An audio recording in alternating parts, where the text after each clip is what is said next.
창세기 3장 1절부터 6장 8절 죄로 말미암아 이 땅에 들어오게 된 그 결과들을 쭉 살펴보려고 합니다. 사실 이제 아담으로 대표되는 사람에게 하나님께서 선언하신 말씀, 너는 흙이니 흙으로 돌아갈 것이다 하시는 말씀 안에 다 담겨 있습니다. 죽음이 세상에 들어오고 모든 사람이 죽을 수밖에 없음을 말씀해 주시는 내용입니다. 자, 창세기 4장부터 6장 8절 길지만 좀 세번역 본문으로 읽어간 다음에 내용을 간단히 또 생각해 보겠습니다. 아담이 자기 아내 하와와 동침하니 아내가 임신하여 가인을 낳았다. 하와가 말하였다. 주님의 도우심으로 내가 남자아이를 얻었다. 하와는 또 가인의 아우 아벨을 낳았다. 아벨은 양을 치는 목자가 되고 가인은 밭을 가는 농부가 되었다. 세월이 지난 뒤에 가인은 땅에서 거둔 곡식을 주님께 제물로 바치고 아벨은 양떼 가운데서 맛배의 기름기를 바쳤다. 주님께서 아벨과 그가 바친 제물은 반기셨으나 가인과 그가 바친 제물은 반기지 않으셨다. 그래서 가인은 몹시 화가 나서 얼굴빛이 달라졌다. 주님께서 가인에게 말씀하셨다. 어찌하여 내가 화를 내느냐? 얼굴빛이 달라지는 까닭이 무엇이냐? 내가 올바른 일을 하였다면 어찌하여 얼굴빛이 달라지느냐? 내가 올바르지 못한 일을 하였으니 죄가 너의 문에 도사리고 앉아서 너를 지배하려고 한다. 너는 그 죄를 잘 다스려야 한다. 가인이 아우 아벨에게 말하였다. 우리 들로 나가자. 그들이 들에 있을 때에 가인이 그의 아우 아벨을 쳐 죽였다. 주님께서 가인에게 물으셨다. 너희의 아우 아벨이 어디에 있느냐? 그가 대답하였다. 모릅니다. 제가 아우를 지키는 사람입니까? 주님께서 말씀하셨다. 내가 무슨 일을 저질렀느냐? 너의 아우의 피가 땅에서 나에게 울부짖는다. 이제 내가 땅에서 저주를 받을 것이다. 땅이 그 입을 벌려서 너의 아우의 피를 너의 손에서 받아 마셨다. 내가 밭을 갈아도 땅이 이제는 너에게 효력을 더 나타내지 않을 것이다. 너는 이 땅 위에서 쉬지도 못하고 떠돌아다니게 될 것이다. 가인이 주님께 말씀드렸다. 이 형벌은 제가 짊어지기에 너무 무겁습니다. 오늘 이 땅에서 저를 쫓아내시니 하나님을 뵙지도 못하고 이 땅 위에서 쉬지도 못하고 떠돌아다니게 될 것입니다. 그렇게 되면 저를 만나는 사람마다 저를 죽이려고 할 것입니다. 주님께서 그에게 말씀하셨다. 그렇지 않다. 가인을 죽이는 자는 7갑절로 벌을 받을 것이다. 주님께서 가인에게 표를 찍어 주셔서 어느 누가 그를 만나더라도 그를 죽이지 못하게 하셨다. 가인은 주님 앞을 떠나서 에덴의 동쪽 놋 땅에서 살았다. 가인이 자기 아내와 동침하니 아내가 임신하여 에녹을 낳았다. 그때 가인은 도시를 세우고 그 도시를 자기 아들의 이름을 따서 에녹이라고 하였다. 에녹은 이랏을 낳고 이랏은 무후야엘을 낳고 무후야엘은 무드사엘을 낳고 무드사엘은 라멕을 낳았다. 라멕은 두 아내와 함께 살았다. 한 아내의 이름은 아다이고 또 한 아내의 이름은 실라이다. 아다는 야발을 낳았는데 그는 장막을 치고 살면서 집짐승을 치는 사람의 조상이 되었다. 그의 아우의 이름은 유발인데 유발은 수금을 타고 퉁소를 부는 모든 사람의 조상이 되었다. 또한 실라는 두발가인이라는 아이를 낳았다. 그는 굴이나 쇠를 가지고 온갖 기구를 만드는 사람이다. 두발가인에게는 나아마라고 하는 누이가 있었다. 라멕이 자기 아내들에게 말하였다. 아다와 실라는 내 말을 들어라. 라멕의 아내들은 내가 말할 때에 귀를 기울여라. 나에게 상처를 입힌 남자를 내가 죽였다. 나를 상하게 한 젊은 남자를 내가 죽였다. 가인을 해친 벌이 7갑절이라면 라멕을 해치는 벌은 77갑절이다. 아담이 다시 자기 아내와 동침하였다. 마침내 그의 아내가 아들을 낳고 말하였다. 하나님이 가인에게 죽은 아벨 대신에 다른 씨를 나에게 허락하셨구나. 그의 아내는 아이의 이름을 셋이라고 하였다. 셋도 아들을 낳고 아이의 이름을 에노스라고 하였다. 그때 비로소 사람들이 주님의 이름을 불러 예배하기 시작하였다. 아담의 역사는 이러하다. 하나님이 사람을 창조하실 때에 하나님의 형상대로 사람을 만드셨다. 하나님은 그들을 남자와 여자로 창조하셨다. 그들을 창조하시던 날에 하나님은 그들에게 복을 주시고 그들의 이름을 사람이라고 하셨다. 아담은 130살에 자기의 형상 곧 자기의 모습을 닮은 아이를 낳고 이름을 셋이라고 하였다. 아담은 셋을 낳은 뒤에 800년을 살면서 아들, 딸을 낳았다. 아담은 모두 930년을 살고 죽었다. 셋은 105살에 에노스를 낳았다. 셋은 에노스를 낳은 뒤에 807년을 살면서 아들, 딸을 낳았다. 셋은 모두 912년을 살고 죽었다. 에노스는 90살에 게난을 낳았다. 에노스는 게난을 낳은 뒤에 815년을 살면서 아들, 딸을 낳았다. 에노스는 모두 905년을 살고 죽었다. 게난은 70살에 마할랄레를 낳았다. 게난은 마할랄레를 낳은 뒤에 840년을 살면서 아들, 딸을 낳았다. 게난은 모두 910년을 살고 죽었다. 마할랄렐은 65살에 야렛을 낳았다. 마할랄렐은 야렛을 낳은 뒤에 830년을 살면서 아들, 딸을 낳았다. 마할랄렐은 모두 895년을 살고 죽었다. 야렛은 162살에 에녹을 낳았다. 야렛은 에녹을 낳은 뒤에 800년을 살면서 아들, 딸을 낳았다. 야렛은 모두 962년을 살고 죽었다. 에녹은 65살에 무두셀라를 낳았다. 에녹은 무두셀라를 낳은 뒤에 300년 동안 하나님과 동행하면서 아들, 딸을 낳았다. 에녹은 모두 365년을 살았다. 에녹은 하나님과 동행하다가 사라졌다. 하나님이 그를 데려가신 것이다. 무두셀라는 187살에 라멕을 낳았다. 무두셀라는 라멕을 낳은 뒤에 782년을 살면서 아들, 딸을 낳았다. 무두셀라는 모두 969년을 살고 죽었다. 라멕은 182살에 아들을 낳았다. 그는 아들의 이름을 노아라고 짓고 말하였다.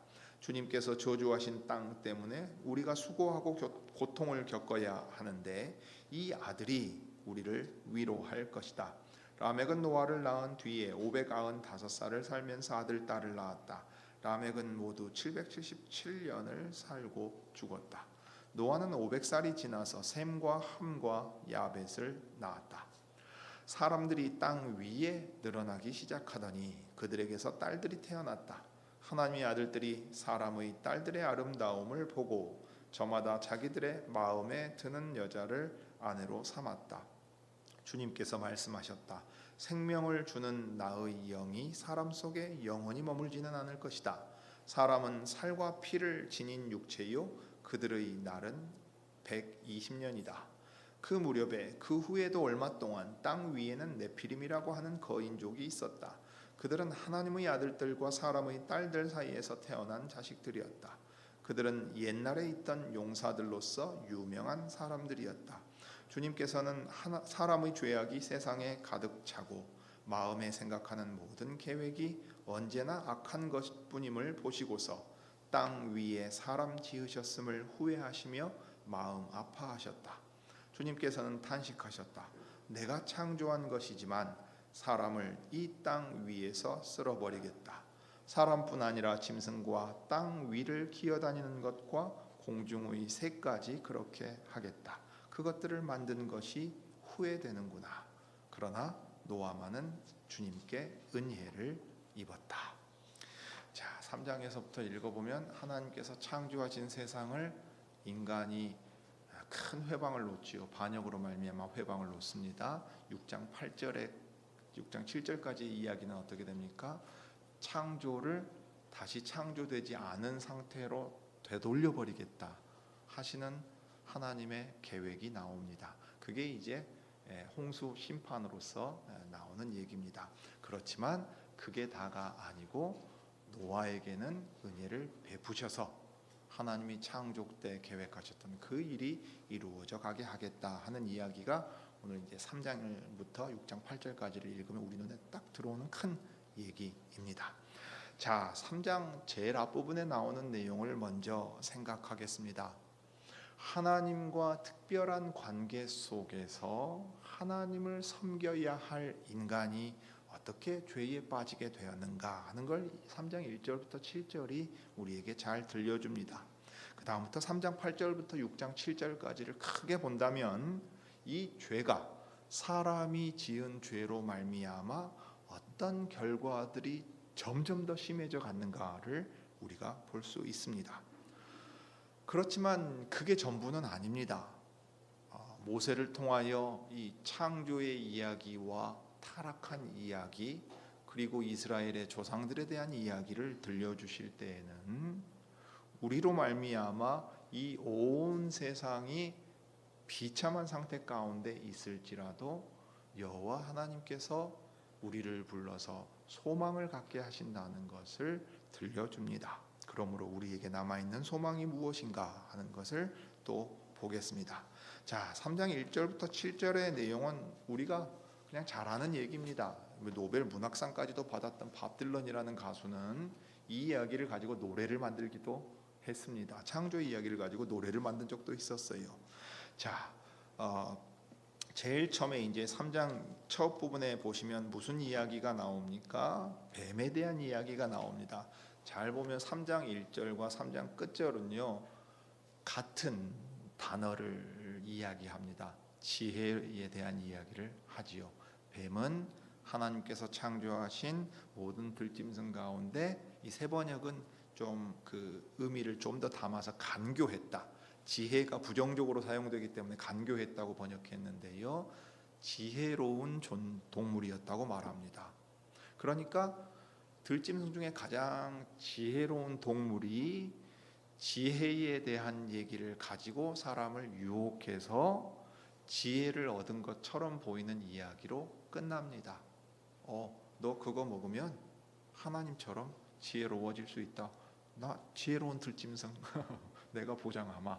그렇게 얘기를 하는 거예요. 먹었어요? 지혜로워졌어요? 그런데 알게 된 게 뭐냐면 하나님과 같은 신적인 지식, 감추어진 비밀하고 놀라운 지식을 깨닫게 된 게 아니라 부끄러움을 알게 되지요. 지혜와 부끄러움, 이 수치라고 하는 것은 발음이 비슷해요. 히브리 말에서도. 그래서 지금 그 얘기로 끝납니다. 그러니까 지혜와 지식의 문제로 3장을 좀 이제 생각하면서 볼 필요가 있습니다. 뱀이 아주 지혜롭습니다.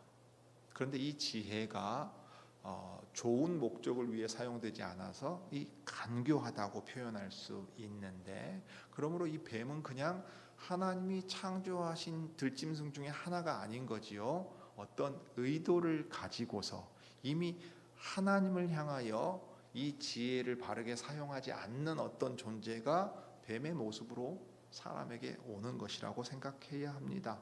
그래서 여자에게 말을 건넵니다. 왜 여자인가 하면 사람을 대표해서 첫 남자는 하나님께 직접 그 말씀을 들었어요. 그러니까 이 남자는 그 다음에 어떻게 해야 됩니까?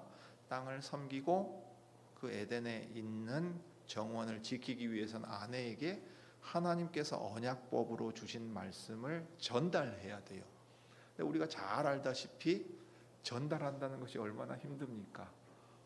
나는 아라고 말했는데 들은 사람은 어로 기억하지요. 마치 그런 것처럼 직접 받은 사람과 그것을 전수해주고 전달해서 가르친 사람, 그래서 들은 사람에게는 차이가 생겨요. 그러니 누구를 찾아가는 것이 가장 효과적인 방법이겠습니까? 여자를 찾아가는 것이 효과적인 방법이죠. 무엇보다 언제 어떻게 접근해야 될 것인가, 우리 흔히 하는 말로 호시탐탐 기회를 노리고 있었을 거예요. 그럼 언제 기회가 찾아올 수 있을까요? 하나님이 말씀하신 내용, 동산에 있는 모든 나무의 열매는 다 너희 것이다. 마음껏 먹어라. 임의대로 먹으라 말 마음껏 먹으라는 얘기예요. 그래서 내가 너희에게 명한 것을 힘써 행하라. 그거 걱정하지 말고 다 먹어라. 괜찮다. 그런데 선악의 지식의 나무의 열매는 먹지 말아라. 그리고 그 나무는 생명나무와 붙어있다. 그러니 항상 그게 왜 있는지, 그걸 통해 내가 무엇을 말하고 있는지 너희는 기억해야 한다. 율법을 지켜 행하라 하는 말과 같은 의미인 겁니다. 그렇게 해서 언약의 법으로서 그 말씀을 주셨어요. 그러면 남자를 통해 그 아내 여자가 이 내용을 정확히 전달받고 정확하게 기억하고 지키고 있는가 할 때 뱀이 보니까 허점이 보였던 거지요. 하나님이 정말로 너희에게 동산 안에 있는 모든 나무의 열매를 먹지 말라고 말씀하셨느냐 이렇게 물어요. 하나님께서 무엇인가를 명하셨고 그것은 동산에 있는 정원에 있는 나무의 열매와 관련되어 있어요. 그럴 때 어떻게 접근하면 됩니까? 흔히 하는 말로 완전히 새빨간 거짓말을 하는 게 아니에요.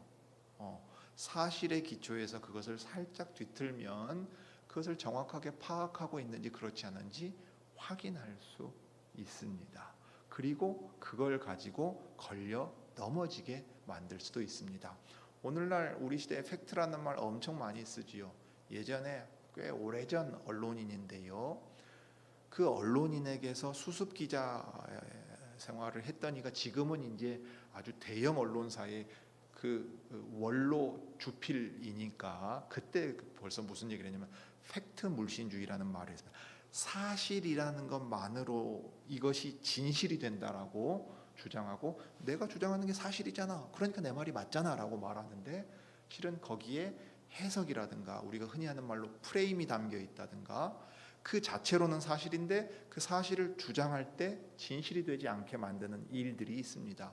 왜곡되거나 걸려 넘어지게 만드는 일들이지요. 뱀이 지금 하는 일이 그 일입니다. 그래서 여자가 어떻게 대답했는가 하면 우리는 동산 안에 있는 나무의 열매를 먹을 수 있다 했어요. 여러분 마음껏 먹으라 하는 거가 뭐 먹어도 된대 라고 하는 말에 벌써 뉘앙스의 차이가 느껴지죠. 뭔가 좀 찜찜한데 뭐 그래 뭐 먹어도 되고 안 먹어도 되고 뭐 이 정도의 느낌으로 지금 딱 내려와 있어요. 그러면서 동산 한가운데 있는 나무의 열매는 먹지도 말고 만지지도 말라. 그러면은 왜 그것을 먹지 말라 하셨는지에 대한 이유를 지금 모르고 있는 거고 하나님 말씀하신 거에 무언가를 덧붙이지요. 만지지도 말라고 합니다. 어기면 우리가 죽는다 그랬어요. 왜 지켜야 되는지는 모르지만 지키래 라고 하면 자발적인 순종의 모습이 아니지요.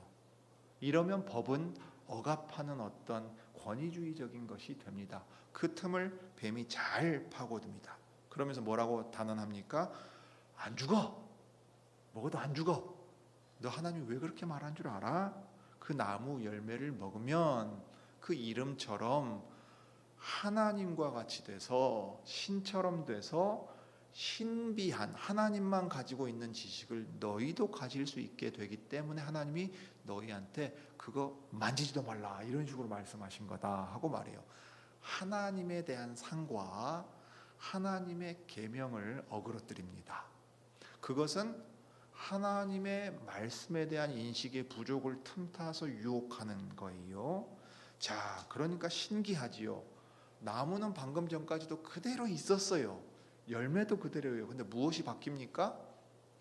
사람의 생각과 그것을 보면서 느끼는 감정과 그 마음에 움직이는 힘이 완전히 다른 쪽으로 바뀝니다. 이 6절의 내용입니다. 그 여자가 그 나무의 열매를 보니 먹음직스러워요. 이거 맛있어 보이는데 그리고 예뻐 보여. 더 블링블링해요. 요즘 표현 블링블링해. 반짝반짝해. 막 나를 끌어당겨 막. 어머 이건 먹어야 돼. 뭐 이런 느낌으로 간단 말이에요. 그뿐만 아니라 사람을 슬기롭게 할 만큼 탐스럽게 보여달. 그러니까 나무가 달라진 게 아니라 사람이 달라진 거예요. 유혹을 받아서 정상적으로 이성이 작동하거나 그 이성에 의해 감정이 형성되거나 또는 감정에 의해 지적인 작용이 활동하지 못하고 그 다음에 어떻게 돼요? 문자 그대로 손이 움직이는 거죠. 그냥 몸이 이리로 가는 거예요. 이제 의지가 그리로 기울어서 이제 실제로 행동을 하게 됩니다. 그래서 따먹습니다. 계명의 의미를 기억하지 못하고서 그 허점을 뱀이 파고들 때 스스로 이제 사람이 바뀌면서 그 열매를 따먹는 구체적인 행동을 합니다. 그러니까 사실은 열매를 따먹는 행동 이전에 사람이 어떻게 돼요? 죄의 유혹을 받아서 그 죄를 짓는 자리로 떨어진 거예요. 이게 이제 죄가 이 속에서 자라나서 잉태해서 해산한다 하는 말이 되는 겁니다. 그 다음에 그걸 함께 먹을 때 어떻게 하지요? 잘 보시면 함께 있는 남편에게도 주었다 그랬어요. 남편이 옆에 있어요. 옆에 있습니다. 함께 있는 남편에게 줬어요. 당신도 잡숴봐. 이거 몸에도 좋고 예쁘고 우리를 확 바꿔줄 놀라운 과일입니다. 그러니까 아담이 같이 먹었어요.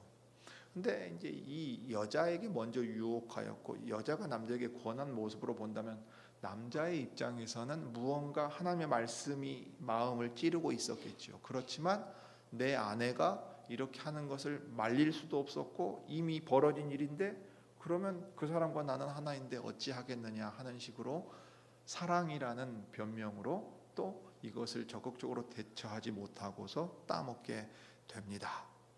그러니 이 시험에 걸려 넘어지게 되지요. 그렇게 해서 어떻게 되었느냐 하면 7절에 과연 눈이 밝아졌습니다. 전에 못 보던 것을 보게 되었습니다. 그래서 무언가를 알게 되었죠. 그런데 알게 된 게 무엇입니까? 자기들의 벗은 몸인 것을 알게 됩니다. 부끄러움, 수치를 알게 된 겁니다. 그러니까 사실은 뱀이 단언했던 것, 절대 안 죽는다라고 했던 말이 거짓말인 것을 이제 깨닫습니다. 자, 그러면 이전으로 돌아갈 수 있을까요? 사람은 그 영혼의 기능과 이 몸의 감각까지도 다 바뀌어 버렸어요. 시각이 있는 그대로 보지 못합니다. 저게 달라 보인단 말이에요. 왜냐하면 그 감각이 우리 영혼에 작용할 때 우리 영혼의 기능들이 다 뒤틀어져 버린 거예요. 이미 변해 버렸습니다. 자, 그래서 죄가 어떤 결과를 가져왔는가? 그 다음의 내용부터 우리가 볼 수 있어요. 하나님께서는 항상 에덴에 있는 정원에 그 아담과 하와를 두시고 그들을 찾아가십니다. 그들을 만나러 가세요. 직접적으로 하나님을 만나서 교통하고 교제했어요. 얼마나 좋았겠어요. 여러분, 하나님 직접 뵈면 막 물어보고 싶은 거 가득 있지 않아요? 궁금한 거, 심지어는 따져보고 싶은 거 많이 있지 않아요? 욥은 어땠을까요? 얼마나 많은 질문들과 얼마나 많은 이야기들을 쏟아냈어요. 우리도 그럴 것 같아요. 첫사람은 하나님을 직접 대면하면서 그 복된 자리에서 교통했습니다.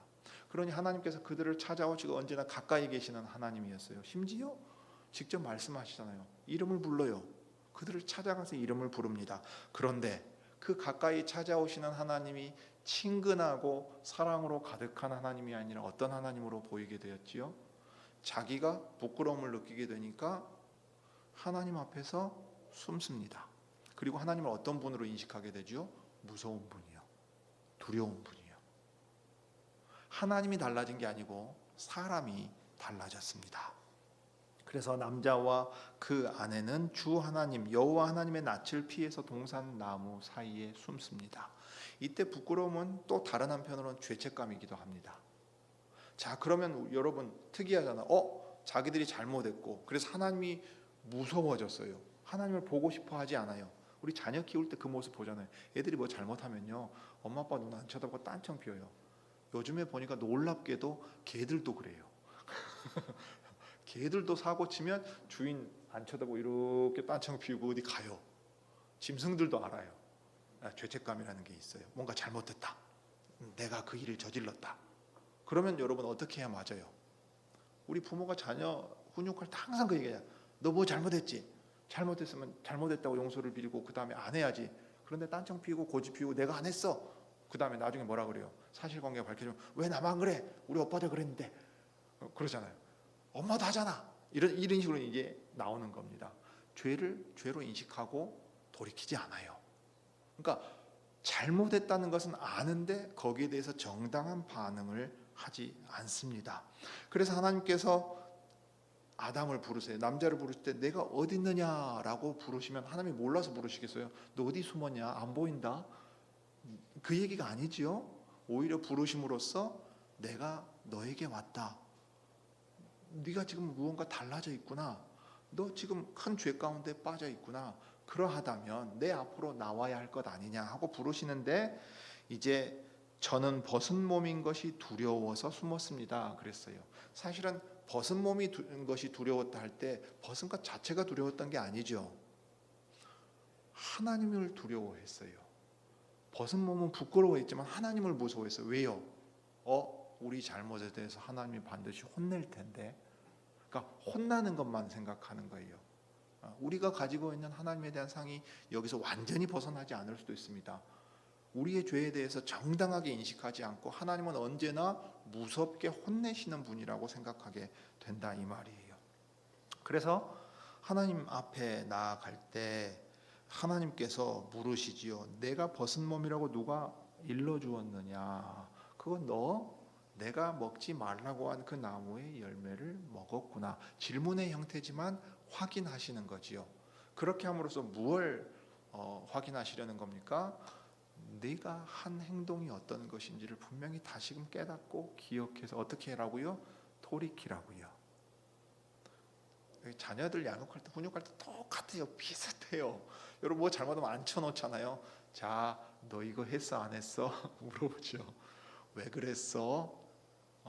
그게 잘한 것 같아 잘못한 것 같아? 이렇게 해가지고 뭘 하려는 거지요? 자녀로 하여금 무엇을 왜 잘못했는지, 그래서 다음번에는 왜 그것을 하지 말아야 되는지를 깨달아야 돼요. 근데 지금 대화가 전혀 다르게 흘러가지요. 그렇게 물으시는데 이제 남자가 어떻게 대답합니까? 세 번역은 의미를 담아서 했어요. 핑계를 댑니다. 잘 보시면 아주 비겁한 핑계를 대죠. 아니 하나님께서 저하고 함께 살라고 짝지어 주신 여자, 그 여자가 제가 그러려고 한 게 아니고요, 형이요, 이런 식으로 이 사람이요, 제 아내가요. 근데 하나님, 그 뭐 제가 필요하다고 했던 적도 없고 하나님이 그냥 갖다가 저 잠들었는데 만들어가지고 옆에다 딱 붙여놨는데, 그거 따지고 보면 하나님 탓 아닙니까? 요 입 밖으로는 안 나와 있지만 이제 그렇게 표현을 하고 있는 거지요. 아니 저한테 책임을 물으시면 제가 조금 억울하지요. 저 사람한테 먼저 말씀을 하셔야지요. 저기를 100으로 다루면 저를 한 50은 다루셔야지요. 지금 이렇게 말하는 거예요. 법정에서 정의로운 재판장 앞에서 하나님의 법을 따라 판단받으려고 할 때도 자기 죄를 인정하지 않고 핑계대고 항상 이제 남 탓을 하는 게 이 죄의 영향으로 우리 가운데 들어와 있습니다. 자, 그러면 여자는 어떻습니까? 여자에게 묻습니다. 그러니까 어쩌다가 이런 일을 저질렀느냐 하니까 여자도 핑계를 댑니다. 아이, 제가 그랬겠습니까? 뱀이 와가지고 말하니까 제가 그냥 홀라당 넘어가가지고 그렇죠 라고 뱀 탓을 하는 거예요. 그럼 여기서 뭐가 빠집니까? 내가 잘못했습니다. 내가 이러이러한 죄를 지었습니다 라고 깨닫고 고백하는 건 하나도 없지요. 틀린 말도 아니지만 맞는 말도 아닌 거예요. 뱀이 유혹한 것이나 하나님 앞에 대답하는 사람이나 50보 100보인 상태가 됩니다. 사람이 죄를 저지르고 난 다음에 타락한 이후의 상태는 자기의 죄를 정당하게 인식하지 못합니다. 핑계댑니다. 그리고 탓합니다. 하나님을 탓해요. 하나님을. 그리고 다른 사람을 탓합니다. 자, 그러자 하나님께서는 뱀에게 묻지 않으세요. 뱀에게 물을 필요가 없어요. 왜냐하면 이 뱀은 그 신약성경에도 나오는 옛 뱀, 곧 이 사탄이 하나님을 대적하여서 자기 자리를 떠나 사람을 자기 편으로 끌어들이려고 했거든요. 창조 세계를 다스리라고 맡긴 인간을 자기 편으로 끌어들여야만 하나님에게 대적할 수 있는 가장 강력한 그 협력자를 얻게 되는, 막강한 군대를 얻게 되기 때문에 그랬습니다. 사실은 사람을 이렇게 떠받들어 주는 것처럼 하지만 자기 밑에다 두고 부리려고 하는, 조종하려고 하는 아주 그런 교묘한 꾀를 내었던 겁니다. 자, 그래서 이제 뱀에게 저주를 하셨고 또 그 저주 가운데서 이 말씀을 하세요. 내가 너로 여자와 원수가 되게 하고 너의 자손을 여자의 자손과 원수가 되게 하겠다. 그럼 원수니까 싸우잖아요. 여자의 자손을 네 편으로 끌이려는 계획은 절대 이루어질 수 없고 오히려 싸움이 있을 것이다. 그리고 그 싸움의 끝은 여자의 씨, 여자의 후손, 그 자손이 뱀의 후손의 머리를 깨뜨림으로써 그 싸움이 완전히 끝나게 될 것이다 하고 말씀을 해주셨습니다. 그런 다음에 여자에게는 개인적으로 그의 책임을 묻지요. 임신하는 고통을 크게 도한다 했는데 자녀를 낳아 양육하는 데 있는 고통 전체로 봐도 좋을 겁니다. 그 다음에 여자가, 남자가 제사장이요 선생이 되어서 이 가정을 이끌어가는 일에 대해서 여자가 뱀의 유혹을 받아서 사실은 하나님의 말씀도 거역하였지만 남자의 그 권위에 있어서도 인정하지 않는 형국이 되었어요. 왜냐하면 하나님께서 하시는 이 말씀을 통해서 그런 것들을 좀 생각해 볼 수 있습니다. 내가 남편을 지배하려고 한다. 하나님 말씀도 들으려고 하지 않고, 아니 너나 나나 똑같은 인간이고 뭐 너는 남자고 나는 여자인 차이밖에 더 있는데 왜 내가 네 말을 꼭 들어야 되느냐, 왜 네가 나한테 주인 노릇하려 그러느냐, 이런 식이 되기 쉽다 이 말이에요. 그래서 죄를 범하려고 할 때에 이 상황이 가정에서 부부간에 말하자면 주도권 다툼이 되는 거예요. 우리가 흔히 보는 모양새입니다. 그렇게 하려고 할 때 남편이 오히려 너를 다스릴 것이다. 그것이 네가 범한 죄에 대하여 내가 너희에게 내리는 형벌이다 하고 얘기를 하십니다. 그 다음에 17절에 남자에게 말씀하신 내용은 이 남자가 그냥 한 남자와 한 여자로 존재하는 게 아님을 보여줍니다. 이 남자는 사람을 대표하는 존재입니다. 창조 세계를 다스리라 명령받은 그 존재라 이 말이에요. 그렇기 때문에 땅이 너로 말미암아 저주받는다. 다스려야 할 땅, 다스림을 받아야 될 땅이 어떻게 반역하는 거죠. 사람이 하나님을 반역하니까 땅이 사람을 반역하는 모양새가 됩니다. 그렇게 함으로써 그 죄로 말미암은 결과를 매일의 삶 가운데서 경험할 수밖에 없어져요. 먹고 사는 게 큰 문제가 됩니다. 진짜 시쳇말로 피똥 싸도록 수고해야 겨우 먹고 살 수 있는 그런 상황이 되는 얘기가 이제 나옵니다. 그래서 너는 흙이니 흙으로 돌아갈 것이다. 슈토의 시라는 말, 그 재에서 재로 돌아간다 하는 말이 그 말입니다. 사람이 무슨 대단한 지식이 있고 대단한 지혜가 있어 하나님과 같아지려고 하느냐, 하나님을 인정치 않고 스스로 높아지려고 하는 자는 가장 낮은 저 티끌로 돌아가게 될 것이다 하고 말씀하셨어요. 그러니 사람을 창조하신 목적이 사람을 통해 이루어질 수 없는 저주받은 상태가 됩니다. 그런데 그 이후의 일은 더 심각합니다. 4장에 가면 아담이 자기 아내와의 사이에서 아들을 낳습니다. 하와는 소망을 가지고 있었지요. 여호와께서 내게 아들을 주심으로써 저 뱀의 계략을 깨뜨리시고 우리에게 그 구원을 가져다 주실 것이다. 그래서 아들의 이름을 여호와께서 내게 이 아들을 주셨다, 더하여 주셨다는 이름을 카인이라는 이름을 붙였습니다. 그리고 이 아들들이 하나님께서 가르쳐 주신 대로 제사를 드렸겠지요. 그러니까 농사짓는 사람과 목축하는 사람이 제물을 가져와서 제사를 드리는 방식이 달랐습니다. 그런데 이 제사를 하나님을 하나님으로 알고 힘써 마음을 다하여 드렸는가 하는 데 있어서는 아벨과 그의 제물은 받으셨으나 가인과 그의 제물은 기뻐 받지 않으셨다 했어요. 가인에게 지금 부족함이 있다 하는 것, 하나님을 바로하고 그리고 정당하게 섬기지 않는다는 것을 보여주셨어요. 그런데 가인이 얼굴빛이 울그락불그락 하면서 하나님의 이 제사를 받지 않으시는 것을 용납할 수가 없었어요. 그러니까 죄가 그 안에 들어와서 하나님을 향하여 우리가 온전히 섬겨야 할 분으로 생각하지 않게 만드는 것이 드러나 있습니다. 그런 가운데에서 하나님을 향한 이 불평과 불만과 사실은 폭력적인 이 마음, 근데 하나님은 죽일 수 없잖아요. 하나님은 어찌 해볼 수 없잖아요. 그러니까 그 화살이 어디로 돌아갑니까? 동생에게로 돌아갑니다. 세번역은 이 들로 나가자 하는 말이 이제 추가되어 있습니다. 사본상에 따라 좀 다르기 때문에 그런데요.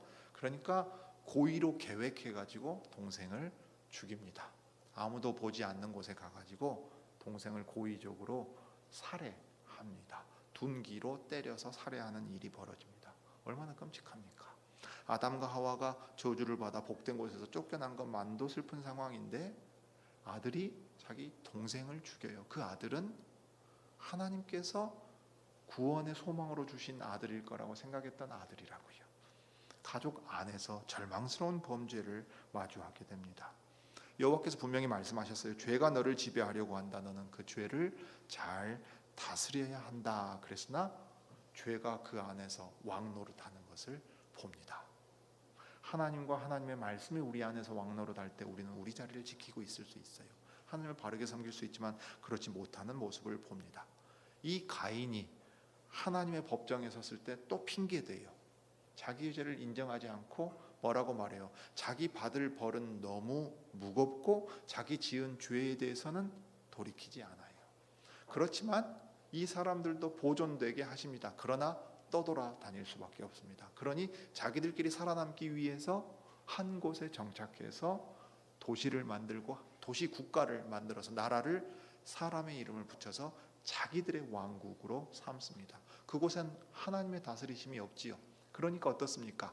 그 나라를 대표하는 인물로 라멕이 나옵니다. 라멕은 두 아내가 있어요. 하나님이 내신 창조의 질서나 법을 지킬 이유가 없어요. 내가 하나님하고 무슨 상관이냐. 그런데 하나님의 이름을 끌어다 쓸 때가 있어요. 언제요? 시를 지어서 노래 부를 때 가인에게는 벌이 어떻게 돼요? 7배라면 라멕을 해치면 신이 77배 내린다. 자식들 나 건드리면 다 전라도 말로 뒤졌어. 젊은 놈이고 힘센 놈이고 다 붙어. 그러면서 자기 부인 둘한테 거들먹거리고 있는 거예요. 그러니까 그 세상의 문화예요. 오늘날로 치면은 마초 남성이 법이고 뭐고 없이 자기 하고 싶은 대로 하면서 여성들 위해서 사람들 위해서 그 공포로 다스리는 그 나라의 모습을 지금 보여주고 있습니다.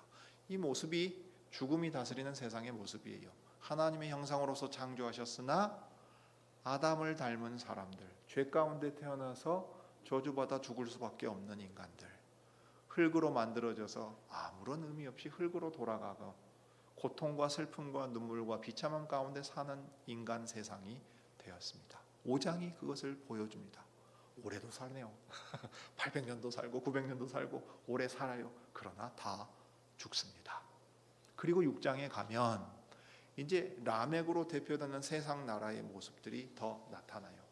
6장에 가면 해석이 어려운 부분이 있습니다. 하나님의 아들들이 사람의 딸들의 아름다움을 보고 취했다 그러는데 가능한 한 가지 해석 중에 하나는 뭐가 있냐면 이 하나님을 그냥 신으로 볼 수도 있습니다. 그러면 신의 아들들이라는 말은 세상에서 권력을 쥔 사람들이 소위 왕노릇하는 사람들이 내가 신의 아들이다. 너희하고는 차원이 다르다. 신분이 다르다.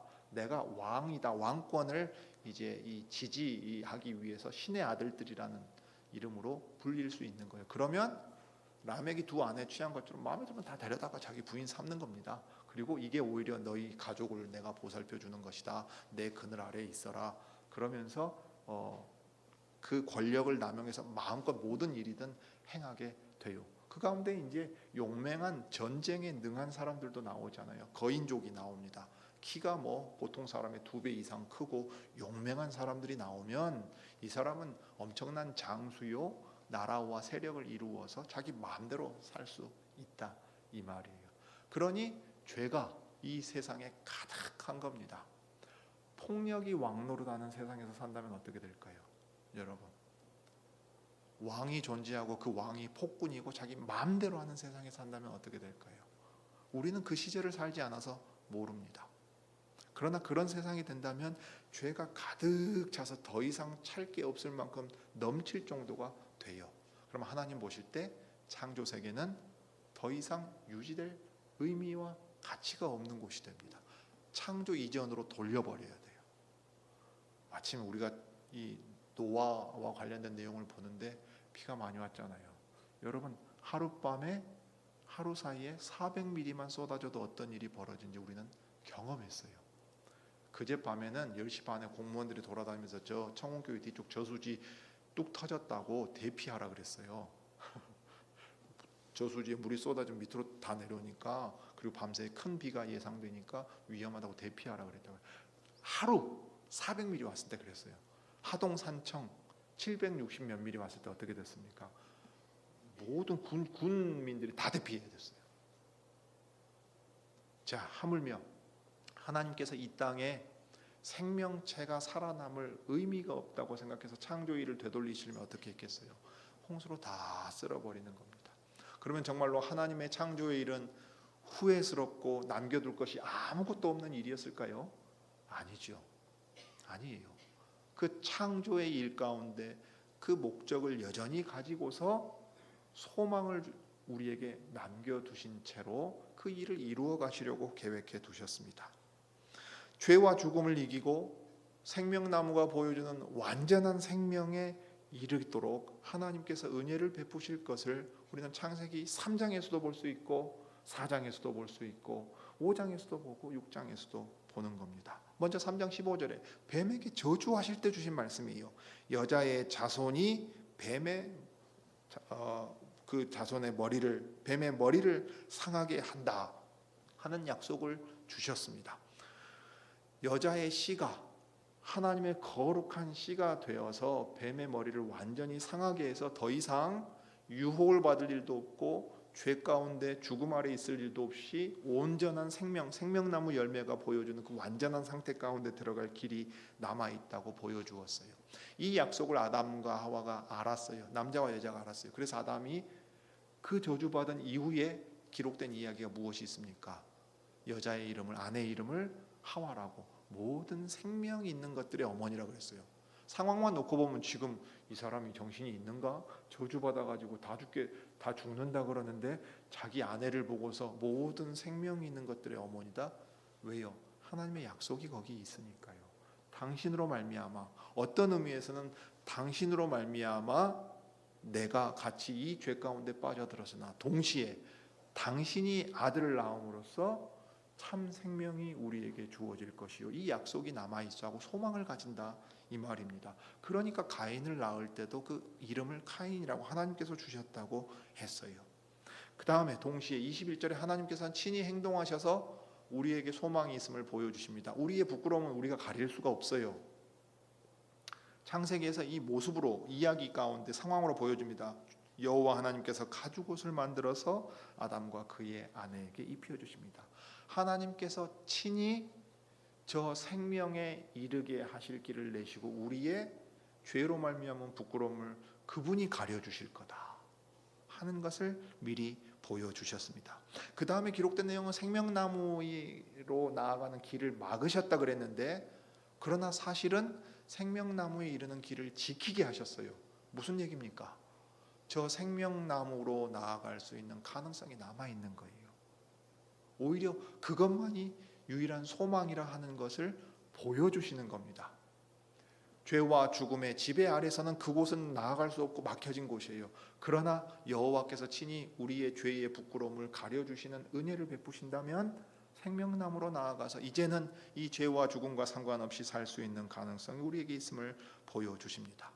그래서 가인이 죽인 아벨 대신에 다른 씨를 주십니다. 셋을 주시지요. 셋이 에노스를 낳습니다. 그리고 그때 비로소 사람들이 어떻게 합니까? 여호와의 이름을 부릅니다. 여호와 하나님을 바로 알고 섬기며 예배하는 백성들은 하나님께서 주신 은혜예요. 사람은 죄 가운데 자기의 죄를 스스로 깨닫고 돌이키지 않습니다. 죄에 지배받을 뿐입니다. 그런데 하나님께서 자기 스스로 부패하고 타락한 사람은 스스로 새로워질 수 없는데 하나님께서 새롭게 만드시면 여호와의 이름을 부르고 하나님을 예배하며 사는 백성이 될 수 있어요. 자, 그래서 그 소망을 가지고 그 수백 년을 살고 죽고 죽는 와중에도 어떤 소망은 이어집니까? 하나님께서 참된 생명에 이르게 하실 위로가 우리에게 남아있다. 어느 아들이 이 위로자가 될 것이냐 하고 기다린다 이 말이에요. 그래서 노아의 아버지가 어떻게 말합니까? 이 아들이 우리를 위로할 것이다. 하나님께서 주신 어떤 특별한 약속과 말씀이 있었던 모양이죠. 그걸 알았어요. 그리고 완전한 생명에 이르게 되면 그것이 무엇인가 하는 것을 에노스를 통해서도 알리셨죠. 에녹을 통해서도 알리시죠. 어떻게 해요? 하나님과 동행하면서 죽음을 보지 않고 하나님 계시는 곳으로 옮겨간 사람을 통해서 우리에게 저 소망이 있다 하는 것을 가르쳐 주셨습니다. 자, 그래서 창조세계 전체는 모든 사람은 죄와 죽음 아래 하나님의 물로 쓸어버리시는 심판 아래 있을 수밖에 없으나 그것이 정당하고 정의롭고 합당하나 하나님께서 자비로운 은혜를 베풀어 주신다면 살아남아서 이 위로를 볼 것이고 생명에 이르게 될 것입니다. 이것을 노아와 그의 가족을 통해서, 또 창조 세계를 보존하시기 위해 짐승들을 암수 한 쌍 저 홍수 가운데서도 방주에 보존시키심으로써 하나님께서는 우리에게 가르쳐주고 계십니다. 이 모든 소망이 예수 그리스도 안에서 우리에게 이루어진 것입니다. 자, 이 은혜를 기억하며 기도하시지요.